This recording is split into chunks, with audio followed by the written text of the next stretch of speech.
welcome to another side quest episode of Talk This. It's dangerous to podcast alone. I'm your intro host, Madelyn, and this week we're going to be talking about something that's actually pretty topical in the video game industry. You see, just a couple of days ago, the Screen Actors Guild and American Federation of Television and Radio Artists, generally known as SAG-AFTRA, which is the labor union that represents basically all the actors that work on major film and television projects, but also the actors that work as the voices of your favorite video game characters, broke a strike that they've been having for almost a year with several of the major video game companies. You'll have heard of some of them. You've got Electronic Arts in there. We've got Activision, Disney Character Voices, Insomniac, Take-Two, a couple more. And so they broke a strike where they had been looking for better conditions, including shorter sessions, and they wanted stunt coordinators. They wanted to have some knowledge of the game that they would be working on before they came into the recording studio, because up until this point, these games have been shrouded in such immense secrecy that they didn't know anything about the game basically before coming in. Not profanity, not anything. And also, perhaps most significantly, they wanted some very minor residual payments. We're not talking millions of dollars here. We're talking a cap of like $3,300 for games that do really, really well. And so they struck for almost a year. And in the end, what they ended up getting was a 3% increase in base wages, bonuses of $75 per session, up to a total of $2,100, which supposedly benefits everyone, not just people who were working on big-name games. And also knowledge of profanity, racial slurs, sexuality, and violence that might be in the game, the genre of the game, the code name, not the actual name of the game, and also knowledge of whether they're being asked to reprise a role. So I just wanted to give a little bit of background before we jump in, given that not everyone might have been following this story as closely as we have. I'll be arguing that they should have kept the strike going longer, and Emma will be arguing that they made a good decision to end it with these concessions. So let's jump in. So here's why I'm disappointed with the results of this strike. It's that the actors got basically nothing significant and almost nothing that they wanted. So you just heard sort of my rundown of the strike. Let me talk a little bit more. This strike started on October 21st of 2016, but it's something that's been talked about by the Screen Actors Guild for over the last 2 years. Like, they started talking about this in 2015, and sort of they finally got it together in 2016, and now they've been striking for almost a year. We've seen a lot of people give up really major roles as a result of this strike, most notably Ashley Birch not being able to reprise her role as Chloe in Life is Strange, the follow-up to Life is Strange.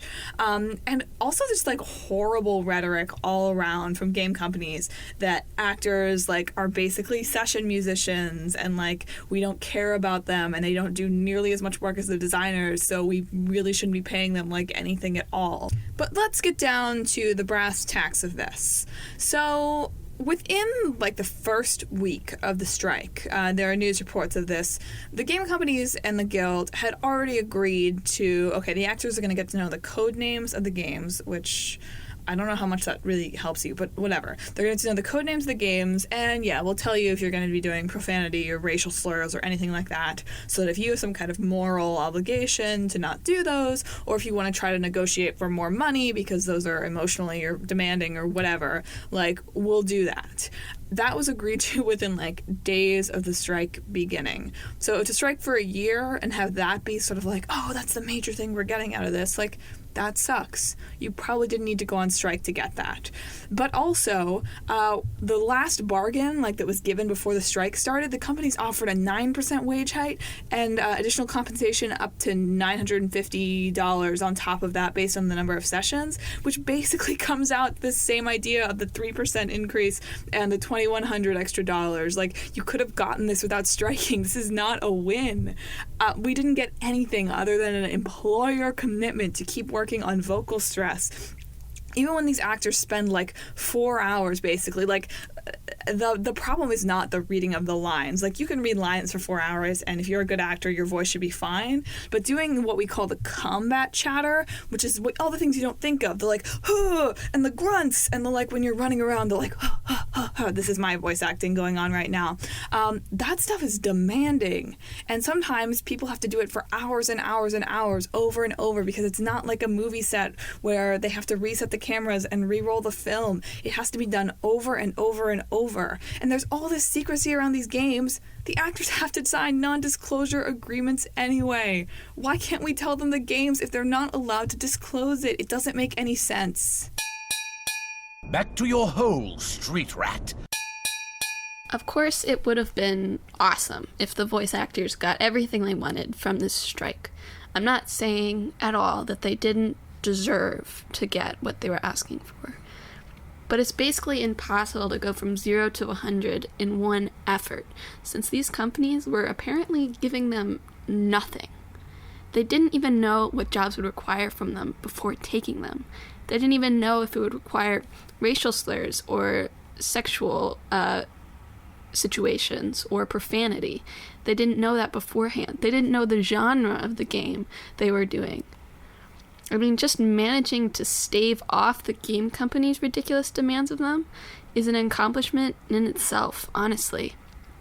As a result of this strike, they ended up getting a little, and they ended up giving up nothing. And based on, all the situation, that seems like, honestly, the best outcome they could have hoped for in the end, at this moment. It's going to take more negotiation, maybe another strike, maybe some other form of collective action to really get even farther in what they want. And maybe that will follow eventually. Unfortunately, the way that the video game industry works, the effects of this strike probably haven't even been felt yet, since voice acting work is done far before the game is released sometimes. And so striking is hard for voice actors in this situation. It's hard to make it feel like they're actually making an impact on these companies. However, the video game industry is extremely young and incredibly flawed. Hopefully, as it grows older, it'll grow some responsibility naturally as more and different people enter. It's a expanding industry, expanding so fast, and there's more and more companies that are offering roles that aren't part of these main 11 companies that the strike was targeting. So any VAs that want to still avoid those companies are getting more and more options for that. The value of voice actors is only growing as narratives in video games become deeper and more extensive. Their value is going to grow as the time goes on and people demand more and more from video game narratives and the quality of the acting in them. Eventually, another strike or another form of action or bargaining, and their bargaining power will grow. And they'll get more of what they want eventually. It's a gradual process, unfortunately, one slow step at a time. And I haven't heard Madelyn's argument yet, but I'm guessing it's sort of the difference between gradualism and radical action. And I just think that the sort of radical change is just not possible at this point in time for this particular industry. You poor, simple fools. You think you can defeat me? Heck yeah, I'm a radical. I don't know. I just feel like... So Emma talks a lot about how, the cachet of video game actors is only going to grow, right? That over the next few years, we're going to see people demanding more and more and better and better and better character acting. That we're already at this, we're sort of at this is horizon, this horizon point right now. We're about to tip over, where people are finally going to start appreciating video game actors. But I think that that's sort of unrealistic. I think that, as Emma said, we haven't really seen the effects of this strike because video game production is a long-term thing, right? They've only been striking for a year. Pretty much all the games we're seeing released now were released before this strike, and maybe we'll start to see the effects of this strike over the coming year, over the coming couple of years. But that's why I think it was so important that they stay on strike. Right now, the public sees no impact of this, right? We want to hit people in the pocketbooks. That's kind of the point of strikes. But you see, the thing is that if we don't wait and strike long enough to see the results of this, it's like nobody cares. All we're really seeing is a little bit of chatter on video game websites online about how, like, oh, this is good, this is bad, whatever. They needed to hold on for the long term until the video game companies were really feeling the effects of this. Not to say that there aren't non-union actors out there that are good. Like, I am a non-union actor.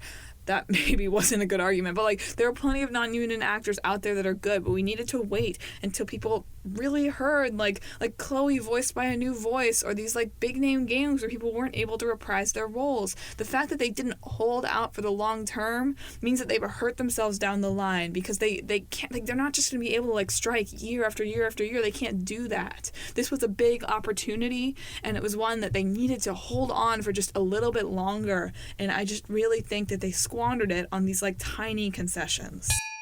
Rather a stubborn old goat, wouldn't you say? Maybe these voice actors could have stayed on strike longer, but I think the crux of it came down to that striking sucked for them. You know, like Ashley Birch, who I think is the voice of Chloe that Madelyn brought up, ended up serving as a writing consultant because she couldn't actually voice Chloe in the Before the Storm game that's coming out now. Just because, like, that's their character, right? They love that character. And as much money as commercial work can get you, like, even with all the horrible things, I can't imagine it's as rewarding as actually getting to, you know, kind of act out a character in some way. So I think that in addition to, you know, they just wanted to act again, which I feel like is an understandable desire. And even if they had held on longer, I don't know if this is the time for it. I don't mean to say we're on this amazing horizon right now. I'm saying like 5 to 6 years down the line, maybe will be the better time to strike. Just because, like, game companies are not... There's more and more, I think, creative impulses happening in games, but it's still a highly commercial industry, as any creative industry is. They still care about the money and the profits, probably above anything.